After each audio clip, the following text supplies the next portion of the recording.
নমস্কার বন্ধুরা, আপনারা যারা নেতাজি সুভাষ ওপেন ইউনিভার্সিটি থেকে পিজি কোর্স করছেন এবং বাংলাতে করছেন তাদের জন্য 7A পেপার অর্থাৎ রবীন্দ্র সাহিত্য থেকে গুরুত্বপূর্ণ প্রশ্নগুলি নিয়ে একটি সাজেশন আপনাদের জন্য তৈরি করে দিলাম। আশা করছি এই প্রশ্নগুলি থেকে আপনারা প্রচুর প্রশ্ন আপনাদের পরীক্ষার প্রশ্নপত্রে নিশ্চিত কমন পাবেন। আপনাদের 18 নম্বরের প্রশ্ন আসে 4টি, লিখতে হয় 2টি, 12 নম্বরের আসে 6টি, লিখতে হয় 3টি এবং 7 নম্বরের প্রশ্ন আসে 8টি, লিখতে হয় 4টি। প্রশ্নগুলি এই জন্য গুরুত্বপূর্ণ কারণ আমি বিগত বছরের প্রশ্নপত্রগুলি ঘেঁটে কিন্তু আপনাদের জন্য এই সাজেশনটি তৈরি করে দিলাম। আচ্ছা, প্রথম প্রশ্ন, সোনার তরী কাব্যে প্রতিফলিত রবীন্দ্রনাথের মর্তপ্রীতি লিখুন। কাব্যগ্রন্থটির প্রথম ও শেষ কবিতা দুটির মধ্যে এক প্রচ্ছন্ন যোগসূত্র আবিষ্কার করা যায়, ব্যাখ্যা করুন। প্রথম কবিতা সোনার তরী এবং শেষ কবিতা নিরুদ্দেশ যাত্রা। 2. ছিন্নপত্রে রবীন্দ্রনাথের মর্তমমতার চিহ্ন ছড়িয়ে আছে, ব্যাখ্যা করুন। পত্র সাহিত্য হিসেবে মূল্যায়ন করুন। নেক্সট, রবীন্দ্রনাথের অনেক ছোট গল্পের বীজ ছিন্নপত্রের পৃষ্ঠায় বীজাকারে নিহিত রয়েছে, বক্তব্যের তাৎপর্য লিখুন। নেক্সট, রক্তকরবী নাটকটি সত্যমূলক। রক্তকরবী প্রসঙ্গে রবীন্দ্রনাথের এই উক্তির তাৎপর্য লিখুন। রক্তকরবী নামকরণের যৌক্তিকতা লিখুন এবং এ প্রসঙ্গে যক্ষপুরী ও নন্দিনী নাম দুটি কতখানি সঙ্গত ছিল লিখুন। 5. রবীন্দ্র মানসে তার পিতার প্রভাব হিমালয় যাত্রা অবলম্বনে লিখুন।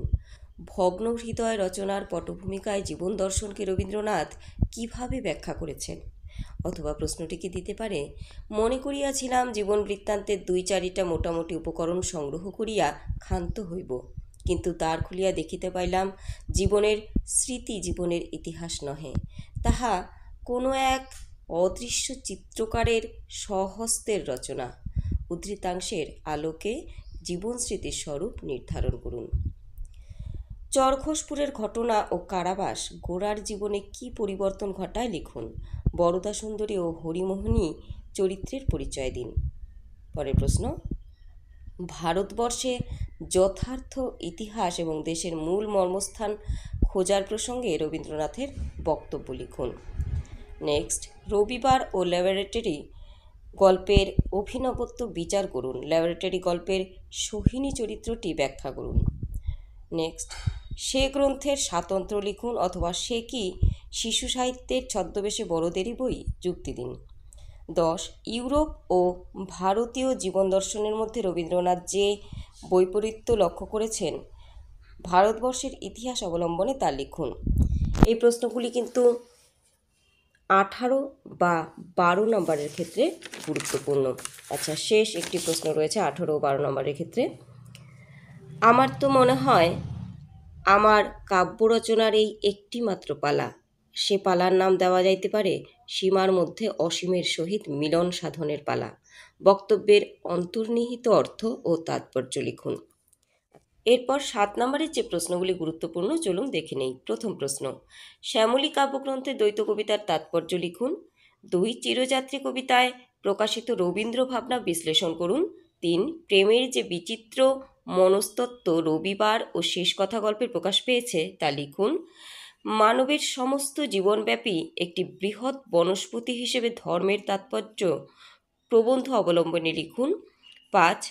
গোরা উপন্যাসে আনন্দময়ী ও পানুবাবু চরিত্রটি লিখুন। সে গ্রন্থের হাস্যরসের পরিচয় দিন। 7. জীবন স্মৃতি অবলম্বনে ভারতী ও বালক পত্রিকার পরিচয় দিন। 8. রক্তকরবী নাটকে বিশু পাগলের গানের তাৎপর্য লিখুন। এ প্রসঙ্গে অবশ্যই বিশু পাগলের চরিত্রটিও পড়ে রাখবেন। এর সাথে লাগোয়া প্রশ্ন, অধ্যাপক ও গোসাই নাটকে কোন উদ্দেশ্য সাধন করে? 9.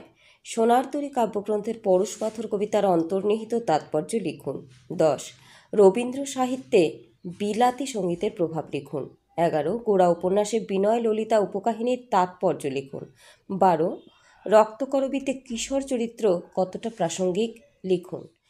সাথে আরেকটি প্রশ্ন, রঞ্জন এই নাটকের শুরু থেকে শেষ অবধি উপস্থিত, ব্যাখ্যা করুন। 13. পরেশবাবু ও আনন্দময়ীর চরিত্র বিশ্লেষণ করুন। 14. ল্যাবরেটরি ছোট গল্প অবলম্বনে 3 সঙ্গী পর্বের রবীন্দ্রনাথের রচনার ভাষাগত বৈশিষ্ট্য লিখুন। আশা করি ভিডিওটি আপনাদের উপকারে লাগবে। যদি মনে হয় ভিডিওটি উপকারী, অবশ্যই লাইক এবং কমেন্ট করে দেবেন। এবং আপনাদের বলে রাখি, যদি আরও কোনো বিষয়ের সাজেশন বা নোটস প্রয়োজন হয় অবশ্যই আমাকে জানান, আমি চেষ্টা করব সেই সমস্ত সাজেশনস ও নোটসগুলি যত শীঘ্র সম্ভব দিয়ে দেবার। আপনাদের প্রত্যেকের আগামীর জন্য অনেক শুভেচ্ছা রইল। আপনাদের প্রত্যেকের পরীক্ষা ভালো হোক সেই প্রার্থনাই করি।